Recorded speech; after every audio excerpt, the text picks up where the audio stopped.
Salut à tous les abonnés des Gus Tutoriel. Salut à tout le monde qui est régulier à la chaîne Gus Tutoriel. Et aujourd'hui, nous sommes encore là avec une série d'exercices que nous avions commencé. Et nous allons continuer en fait avec cette série d'exercices des charges concentrées sur le poutre. Et aujourd'hui, nous avons notre premier exercice. C'est l'exercice qui est posé là-bas, sans pourtant oublier aussi. C'est votre formateur Gustave Tchani qui vous fait souvent des vidéos de cours de formation en ligne chaque fois sur Gus Tutoriel. Alors, nous continuons avec cet exercice qui est là. Et là, nous avons une poutre qui est encastrée d'un côté et libre de l'autre, sollicitée par une charge concentrée, inclinée des 45 degrés. Donc, nous allons essayer de voir. La question, en fait, c'est que on demande de calculer la réaction dans les appuis, les inconnus de cette poutre. Alors, la poutre est encastrée d'un côté, libre de l'autre. Alors, on nous avait conseillé de faire chaque fois le schéma rendu libre de cette poutre que vous allez calculer. Schéma rendu libre, SRL là, c'est le schéma rendu libre. Dans le schéma rendu libre, on nous a dit qu'on devrait remplacer les appuis par des inconnus internes. Alors, si nous voulons faire ça, ici nous aurons un encastrement qui est représenté schématiquement par une inconnue verticale, VA, parce que l'appui c'est l'appui A. Vous avez une inconnue horizontale, HA, et le moment MA. Nous avons aussi la charge inclinée qui est de l'autre côté. Et cette charge a la possibilité de se décomposer en deux. Donc cette charge peut avoir deux composantes. La composante verticale et la composante horizontale. Alors la composante verticale ne sera rien d'autre que cette même charge multipliée par le cosinus. Bon, les sinus en fait, là c'est la composante verticale. Donc c'est 400 kN multiplié par les sinus de 45 degrés. La composante verticale.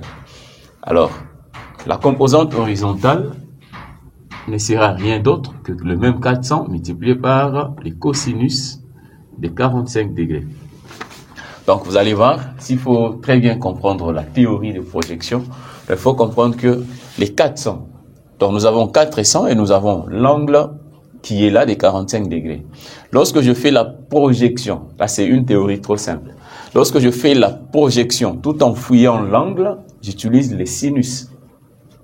Mais lorsque je fais la projection tout en entrant, en allant vers l'angle, j'aurai cosinus des 45 degrés. Donc ici, l'angle est des 45 degrés.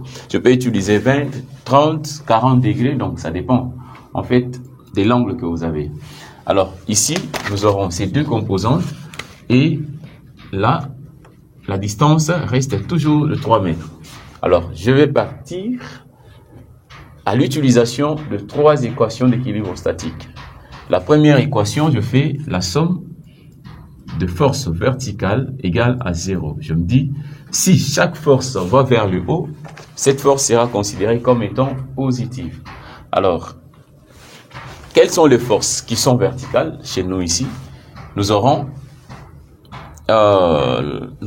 VA qui monte, c'est plus. Nous avons VA. Il y a encore une autre force verticale, c'est l'effet de 400 sinus 45 degrés, donc qui descend. Donc j'aurai 400 multiplié par sinus de 45 degrés. Et là, c'est presque tout. Je n'ai pas encore une autre force verticale. Donc j'aurai égal à 0. Et VA sera égal à 400. Les 400 quittent le membre vers l'autre membre et changent les signes. Donc j'aurai 400 multiplié par les sinus de 45 degrés. Alors si vous faites cette multiplication, vous aurez VA égal, donc calculez, à l'aide de vos calculettes, je crois, vous allez trouver 282,84 kN. C'est le résultat de la réaction verticale. Alors, nous partons vers la deuxième équation d'équilibre. La deuxième équation d'équilibre, je peux le faire même en bas ici. Les sommes de H égale à 0. force horizontale égale à 0. Si je pars vers la droite, disons, j'aurai le signe positif. Alors, j'aurai HA, voilà, HA qui a le sens positif, et l'autre sens sera négatif, j'aurai 400, c'est une charge horizontale. Donc, il faut comprendre que je ne peux pas additionner le charge verticale aux charges horizontales. Donc, je ne peux pas faire la combinaison au même moment dans une équation. Donc, ici, nous avons la charge horizontale HA. Il y a aussi une autre charge horizontale qui est 400 multiplié par cosinus de 45 degrés. Donc, j'aurai ici moins 400 cos 45 degrés est égal à 0 parce que l'inventaire de charge, en fait, est terminé. Et alors, ceci égale à 0. Je fais partir 400 vers l'autre membre et j'aurai HA égale à 400 cosinus de 45 degrés. Donc, HA égale, vous pouvez calculer et vous allez trouver la même chose, la même valeur, 282,84 kN. Vous trouvez la même chose, la même valeur parce que les cosinus des 45 degrés égale au sinus des 45 degrés. Les deux valeurs sont les mêmes. Donc, vous avez VA qui est égal à 282, HA qui est égal à 282. Mais il me reste une inconnue qui est le moment en A. Alors, pour trouver le moment en A, je peux venir ici. Le moment en A, je fais la somme des moments au point A égale à 0 et je tourne comme ça. Au point A égale à 0. Alors, je viens ici dans la figure, vous allez voir que le moment tourne dans ces sens, c'est les sens positifs déjà. Bon, ici j'aurai MA qui tourne. Du fait que nous sommes au point A, le moment dû à toutes les forces qui sont au point A est nul. Tous les moments en fait sont nuls. Donc le moment dû à VA est nul. Le moment dû à HA est nul. Le moment MA, bon, lui-même existe. MA existe, voilà le pourquoi nous mettons MA dans l'équation. Alors ici nous avons encore deux forces qui peuvent générer le moment au point A. Mais regardez, la force horizontale est appliquée directement dans la direction qui passe par le point A. Donc, cette force ne crée aucun moment parce que le bras de levier sera pris égal à 0. Donc, je garde ça n'a pas d'influence. Je prends la charge verticale qui est la force multipliée par 3 mètres pour trouver le moment. Et l'essence reste toujours le même. Donc, ça sera plus 400 sinus de 45 multiplié par la distance de 3 mètres. Ceci égale à 0. Alors là, j'aurai le moment A sera égal à moins. Ceci doit partir de l'autre côté. Donc, j'aurai 400 multiplié par 3 sinus de 45 degrés. Donc, si vous calculez tout ceci, vous allez trouver le MA égal. MA sera égal à, c'est une valeur négative, une valeur négative, c'est moins 848,53 kN/m. Donc, vous allez vérifier avec vos calculettes. Donc, chez moi, je trouve moins 848,53. Et là, nous avons terminé tout notre exercice. Et nous avons trouvé toutes les valeurs, toutes les inconnues. VA, HA et MA. S'il faut schématiser, en fait, notre poutre, on aura, prenons ça, nous avons la poutre qui est là, la charge inclinée est 400. Nous avons VA qui est de 282,84. HA qui est 282 aussi, 84. Nous avons aussi le moment qui est de 848,53. Ce moment est négatif, bien sûr. S'il faut rendre ça positif, l'essence va changer. Donc, c'est ça. Et la distance totale, vous avez 3 mètres. 45 degrés. Et les moments ici, les sens qu'on avait donné, c'est les sens négatifs. Donc, ce moment doit être écrit, la valeur doit être précédée en fait par le signe moins. Je crois que nous avons fini cet exercice. Nous allons passer au deuxième exercice. Et nous avons notre deuxième exercice qui est là. Et cet exercice doit être résolu toujours de la même manière que nous venons de faire. Donc, nous commençons toujours par le schéma rendu libre. Ça, n'oubliez pas. Le schéma rendu libre, nous représentons le même schéma, même charge, mais seulement la charge est inclinée. Vous allez voir que cette charge aura deux composantes verticales, 500 multiplié par sinus de 30 degrés, et l'autre sera 1500 multiplié par cosinus de 30 degrés. Donc, je vous rappelle que lorsque vous avez une composante, une force qui est inclinée, et vous voulez projeter cette force dans la direction verticale, prenez seulement l'angle. Du côté où on a donné l'angle. Donc, vous allez voir que lorsque vous fouillez l'angle, c'est la théorie la plus simple. Lorsque vous fouillez l'angle, vous multipliez par les sinus. Et lorsque vous partez vers l'angle, vous multipliez par les cosinus. Donc, c'est ce que nous avons fait ici. Alors, de l'autre côté, les inconnus, vous avez VA, vous avez aussi HA, et le moment MA. Comme charge ici, nous avons 2 mètres, et dans la hauteur, nous avons 3 mètres. On nous demande de trouver les inconnus qui sont là. Alors, qu'est-ce que nous allons faire? Nous allons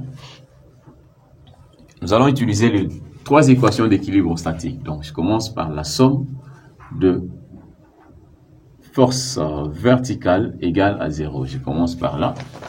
Somme de force verticale égale à 0. Quelles sont les forces verticales qui composent notre système? Donc, nous avons VA qui monte. Lorsque ça monte, je prends positif. J'indique même là-bas. Donc, j'ai VA qui monte. Et dans le force, nous avons aussi, dans le système, en fait, nous avons aussi la force verticale qui est de 1500 fois sinus de 30 degrés. Donc, j'aurai moins, du fait que cette force descend, nous avons moins 1500 sinus de 30 degrés. Et dans le système, nous n'avons pas aussi une autre force verticale à part ces deux. Automatiquement, l'équation sera égalisée à 0. Ce qui fait que VA sera égal, le moins passe de l'autre côté, dans l'autre membre, et devient plus. Donc, j'aurai 1500 sinus de 30 degrés. Alors, VA sera égal, je peux le faire ici.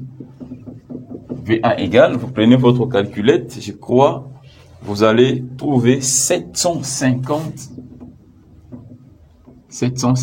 kg comme valeur de VA. J'utilise la deuxième équation d'équilibre statique, somme de H égale à 0, force horizontale. Quelles sont les forces horizontales qui sont appliquées sur notre structure? Nous avons HA, qui est la force inconnue, qui est dans les sens positifs. Donc HA. Et nous avons aussi moins 1500 cosinus de 30. Moins 1500 cosinus de 30 degrés. Et ceci égale à 0. Je peux tirer, je prends HA égale, le moins passe de l'autre côté, on aura 1500 cosinus de 30. Appuyez vos calculettes, vous allez trouver que la valeur finale, c'est, le HA sera égal à 12,99 kg. C'est la valeur cherchée. Il nous reste la troisième équation d'équilibre statique, c'est l'équation au moment. Somme de moments, je prends au point A égale à 0, bien que ces moments ici existent.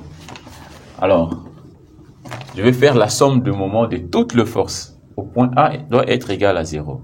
Donc là, j'aurai ici l'influence de ces deux forces ici est nulle. Parce que les deux forces sont appliquées directement dans le point. de considération. Donc, le bras de levier sera égal à 0. Donc, les deux bras de levier seront égaux à 0. Nous allons considérer juste le moment MA. Le moment MA qui a son sens positif selon le sens choisi. Donc, on aura ici MA. Parmi les deux forces qui sont là, appliquées au point là, nous aurons le 1500 sinus 30 degrés qui va tourner comme ça dans le sens du moment choisi. Donc, ça sera plus 1500 sinus de 30 multiplié par 2. Parce que la force a un bras de levier de 2 mètres pour atteindre le point A. Multiplié par 2. Il y a aussi une autre force qui va tourner dans le sens contraire pour atteindre le point A. C'est 1500 cosinus de 30 qui fera le tour dont le bras de levier est de 3 mètres. Donc, j'aurai moins 1500 cosinus de 30 degrés égale à 0. Alors, si vous faites le même calcul, vous allez, à l'aide de vos calculettes, vous allez trouver le même résultat que moi. En fait, là, vous aurez le moment A égale moins 1500 change, donc 500 change les signes, j'aurai 1500, moins 1500 sinus 30 fois 2. Les deux ici multiplient en fait, fois 2 sinus 30 plus 1500. 1500 ici, c'est le 1500 de la force horizontale qui sera moindre. Donc il faut voir aussi son bras de levier, c'est 3. Son bras de levier, c'est 3. Sera multiplié par 3. Et là, j'aurai 1500 fois 3 cosinus de 30. Alors, MA égale, calculez et vous allez trouver le même résultat que moi. Ceci va donner 239 7,11 kg/mètre. Et nous avons le résultat, 2397,11 kg/mètre. C'est ça le moment qui agit au point A. Donc, je crois que vous avez toutes les valeurs pour cette poutre-là. Je peux schématiser en fait la poutre. La poutre a une charge inclinée de 1500 kg et 30 degrés par rapport à l'horizontale. La force verticale VA, on a trouvé 750 kg. HA, nous avons trouvé 12,99 kg. Et le moment A, nous avons trouvé 2397,11 kg/mètre. La hauteur était de 3 mètres et la base de l'autre côté, c'est 2 mètres. Donc, c'est ça en fait, les valeurs de l'inconnu que nous avons trouvé. Donc, je crois que nous avons très bien terminé cette série d'exercices. Nous en avons fait 2. Vous pouvez très bien le suivre attentivement et vous allez comprendre comment est-ce que nous sommes parvenus en fait à déterminer toutes ces valeurs inconnues. Donc, nous sommes à la fin. Vous allez nous retrouver en fait sur la même chaîne, dans nos publications. Likez, abonnez-vous massivement et suivez régulièrement nos publications. Vous ne serez pas déçus. Merci beaucoup et on se revoit.